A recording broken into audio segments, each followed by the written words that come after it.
late? Why am I so late? So 6 minutes ago, I was supposed to be in a mountainous village. In the mountains.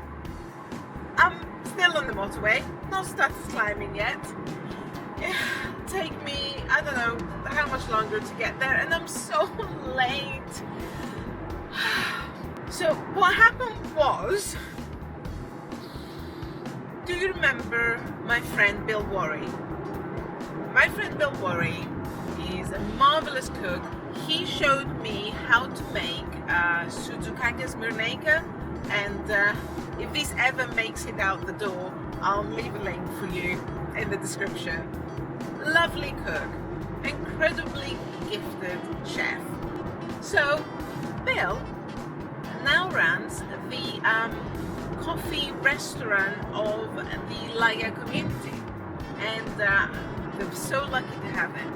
Bill has decided to invite some friends. This is a small select event, and some friends are going to gather at his restaurant, and a neighboring winery is also going to provide the wine.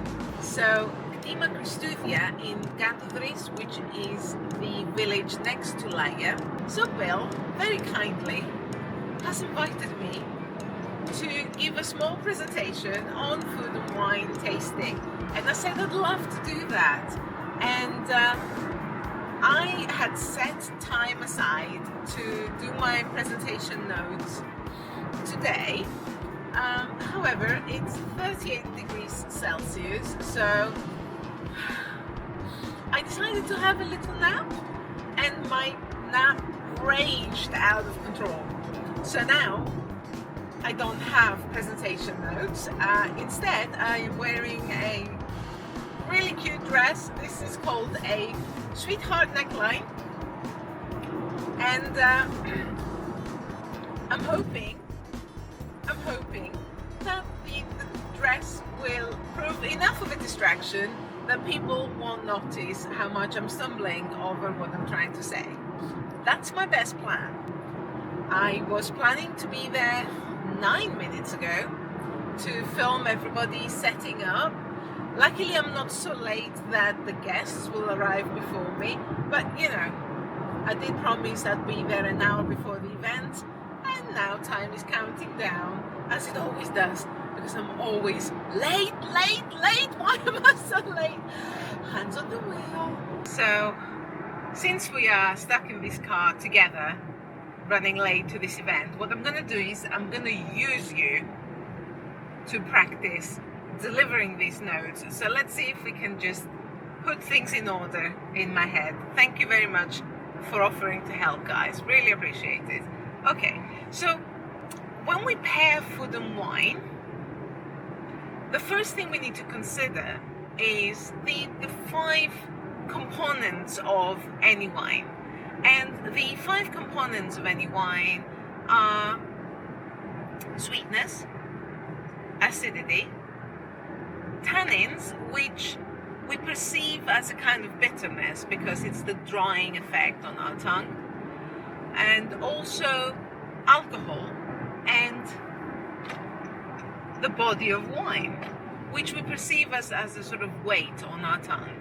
So because a good food and wine pairing needs to come together and elevate both the food and the wine. What you want is to actually combine these elements with food in such a way that both the food and the wine taste better together than they ever did separately. So those wine elements need to work together with the elements that make up the taste of the dish that we're going to pair the wine with. And we can break down any food into 5 elements also. And these are sweet, acid, salt, bitter, fat, and spiciness. Actually, that's 6 elements. Okay, so I'm always late and I can't count. Just keep looking at the sweetheart neckline. It's all good. So whenever I'm looking for inspiration, I always think about nibbles that people find so hard to resist, like really Moorish, can't stop eating them. For example, bump. It's like being on a horse. Salt and vinegar crisps. Hard to resist them.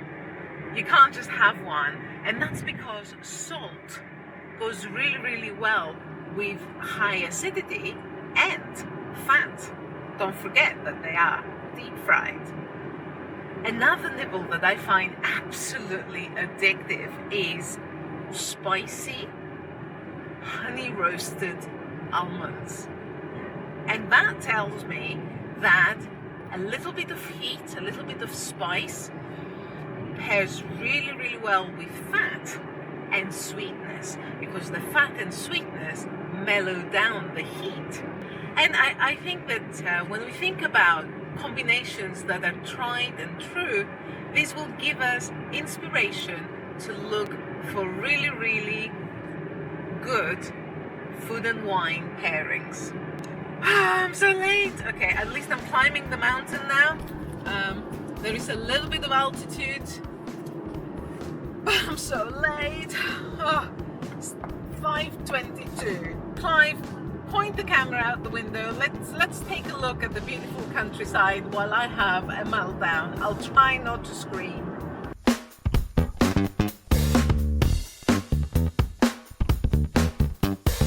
So I do actually have some shortcuts. I don't want to call them rules. I don't believe in rules. I mean, it's fun to acknowledge them when you're about to break them, but not much use beyond that. I do think of them though as, guidelines, because they're shortcuts. They help you make a quick decision. Number one, serve a dry rosé with meze, or any small plates, tapas, hors d'oeuvres, nibbles, finger food, picnic. And that's because when you have a range of different dishes, you need a wine that's versatile. You need a wine that'll play well with many different flavors. Number two, an unoaked white wine like a Sauvignon Blanc or our local Squirtico tends to be high acid and very citrusy, which means you should pair that with any food where you would happily squeeze some lemon on top. Fish, grilled chicken breasts, light white meats, salads, anything you'd squirt some lemon on top will go really well with an unoaked, high acid white wine. I filled the reservoir.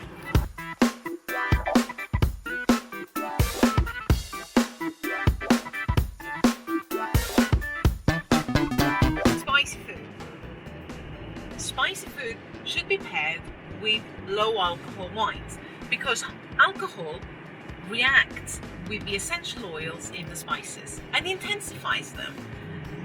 So you don't want to pair a high alcohol wine with a spicy hot dish, because it'll just blow your head off. Instead, what you want is low alcohol and, if possible, a touch of sweetness, because that will also moderate the spicy heat. That's why the go-to standard when you have hot, spicy food so often is a German Riesling. Number 4, red meats need tannic wine. Tannins are from the skins of the grapes, and when they hit your tongue, they combine with the proteins in your saliva, and that gives you a sensation that your tongue has been dried out, almost like it's been dabbed by cotton wool. That's why you get that sensation, complete dried tongue. So what do we do then? If we pair a red tannic wine with a big juicy steak, the tannins will ignore the saliva in your tongue and go straight for the protein in your steak. And immediately the red wine will turn from quite an astringent wine to soft, velvety red. Try it. It's a magic trick. With lighter meats, don't focus on the protein. You know how everything tastes like chicken? That's because chicken takes on whatever flavor you put on it. So you have tandoori chicken, it's spicy. You have creamy chicken soup. You have chicken tikka masala. It takes on the flavor of the sauce. So don't pair your wine with white meat. Pair it with the sauce that goes with it. And that goes for chicken, for turkey, and also even for pork. I have arrived. Last but not least, think of wine as a sauce, and then it'll be much easier to decide how to pair it. Does the dish you've prepared need a fruity sauce? Go for a fruity wine like a Marateftic or a Malbec. Does it need a creamy white sauce? Go for an oaked Chardonnay. Does it need a spritz of lemon? Go for a high acid white wine. Does it need a drizzle of honey? That's when you bring out your dessert wines. Right, I better go. Thank you for giving me a chance to practice. I'll see you in a bit.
Tasters, this party keeps going, but I'll say goodbye to you now. I'm having the best time tasting wonderful wine by Ktima Christoudia, tasting Bill Warry's amazing recipes here at Cafestiatori on Layia in Layia. I am so glad I'm here, meeting old friends, having fun. I'll leave you now, but if you've enjoyed the video, please give it a thumbs up and make sure you subscribe for more videos on Cyprus wine. I'll see you next week.